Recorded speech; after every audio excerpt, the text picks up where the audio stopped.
तर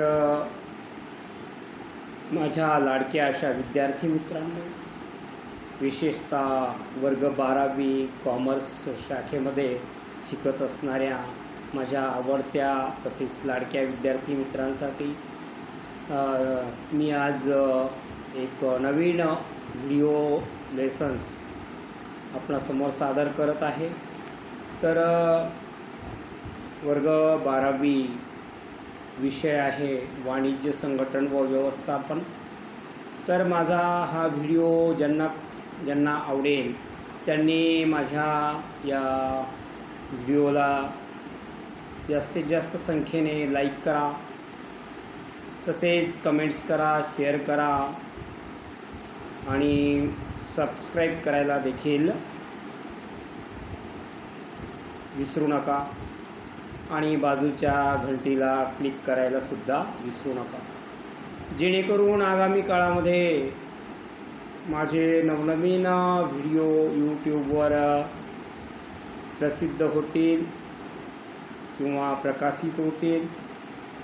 तर त्याचा सर्वात अगोदर लाभ आपणा सर्वांना घेता येईल आणि त्या दृष्टिकोनातून तुमचा अभ्यासही होईल आणि परीक्षेच्या दृष्टिकोनातून तुम्हाला चांगलं घवघवीत असं यशसुद्धा मिळू शकेल. तर जास्त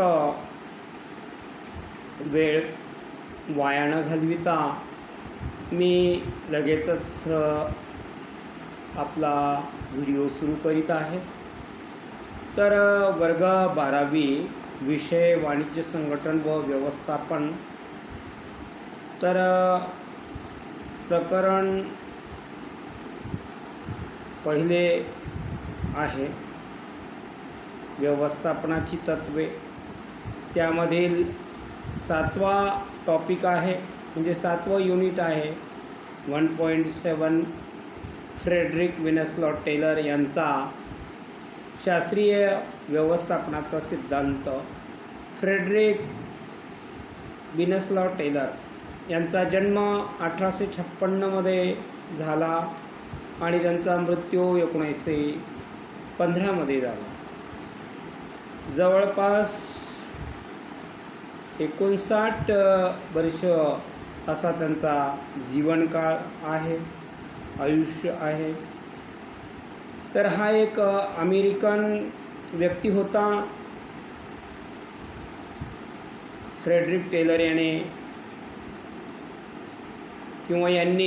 मिडव्हेल स्टील वर्क्स येथे फिलाडेल्फियामध्ये यंत्रकार म्हणून आपल्या कामास सुरुवात केली व हळूहळू स्वतःच्या परिश्रम व विकासातून मुख्य अभियंतापर्यंत पोहोचला. त्याने वैज्ञानिक आकडेवारीवर आधारित निरीक्षणे व प्रयोग सादर केले. टेलर यांच्या व्यवस्थापनाकडे पाहण्याच्या दृष्टिकोनाला वैज्ञानिक व्यवस्थापन असे संबोधले आहे. टेलर यांना व्यवस्थापन व व्यवस्थापना या संदर्भातील एकूण विचारांच्या त्यांच्या योगदानामुळेच त्यांना शास्त्रीय व्यवस्थापनाचा जनक म्हणून ओळखले जाते. टेलर यांचा व्यवस्थापनाचा सिद्धांत वैज्ञानिक प्रयोगावर आधारित आहे आणि वैज्ञानिक विन्सलॉ टेलर यांचा शास्त्रीय व्यवस्थापनाचा सिद्धांत समजला नसेल तर पुन्हा सांगतो. टेलर यांचा जन्म 1856, मृत्यू 1915 झाला. हा एक अमेरिकन व्यक्ती होता. त्याने मिडव्हेल स्टील वर्क्स येथे फिलाडेल्फियामध्ये यंत्रकार म्हणून आपल्या कामास सुरुवात केली व हळूहळू स्वतःच्या परिश्रम व विकासातून मुख्य अभियंता पदापर्यंत पोहोचला. टेलर यांच्या व्यवस्थापनाकडे पाहण्याच्या दृष्टिकोनाला वैज्ञानिक व्यवस्थापनासह संबंधले आहे.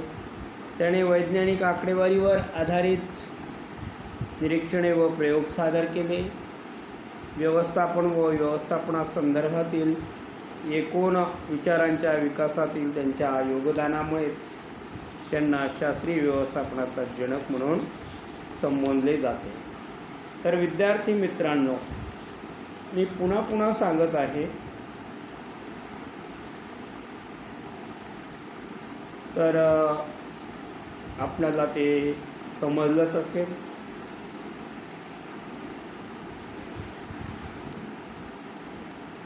तर वैज्ञानिक व्यवस्थापनाची तत्त्वे टेलर यांचा व्यवस्थापनाचा सिद्धांत वैज्ञानिक प्रयोगांवर आधारित आहे. सिद्धांतामध्ये निर्णय घेणे व त्याच वेळी वैज्ञानिक दृष्टिकोनाचा अवलंब करणे यांचा समावेश होतो. मात्र वैज्ञानिक दृष्टिकोनाचा अवलंब का करावा, तर निर्णय घेतेवेळी ज्या विषयीचे निर्णय घ्यायचे असेल त्या संदर्भातील समस्यांचे निराकरण, समस्या सोडविण्यासाठी वैज्ञानिक दृष्टिकोनाचा अवलंब करावा असे ते आपल्या शास्त्रीय अथवा वैज्ञानिक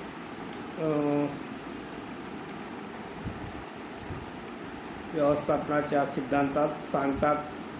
टेलर असे म्हणतात की समस्या सोडविताना मूलभूत नियम आणि चुकांमधून शिकण्याची पद्धत वापरू नये, तर वैज्ञानिक तंत्राचा अवलंब करा असे ते म्हणतात. व्याख्या: वैज्ञानिक व्यवस्थापनामध्ये व्यवस्थापनाला व्यक्तींनी नक्की काय करावं हे माहीत असणं आणि त्या व्यक्ती सर्वोत्कृष्ट व कमीत कमी खर्चात काम पूर्ण कसे करतील हे पाहणे यांचा अंतर्भाव होतो. तर वैज्ञानिक व्यवस्थापनाची काही तत्त्वे त्यांनी सांगितली. विज्ञान आहे, मूलभूत नियम नाही.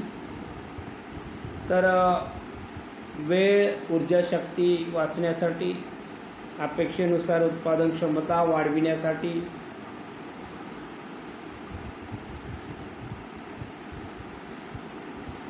रूल ऑफ थंबचा वापर न करता कामाचे वैज्ञानिक विश्लेषण करून विकसित करण्यात आलेल्या पद्धतीचा वापर करावा.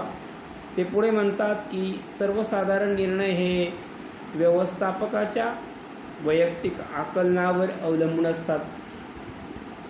प्रत्येक लहान कामासाठी ही वैज्ञानिक पद्धतीचाच वापर करावा असा त्यांनी आग्रह धरला आहे. या कामासाठी लागणारी मानक अथवा प्रमाण, आवश्यक वेळ व आवश्यक उत्पादन व्यवस्थापकाने निश्चित करावे.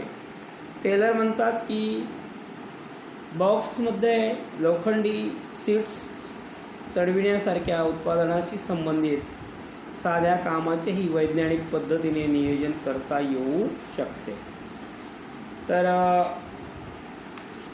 आजच्या व्हिडिओ लेक्चरमध्ये आपण आता थांबूया आणि उर्वरित भाग पुढील व्हिडिओ लेक्चरमध्ये घेऊ. तर bye bye, see you again.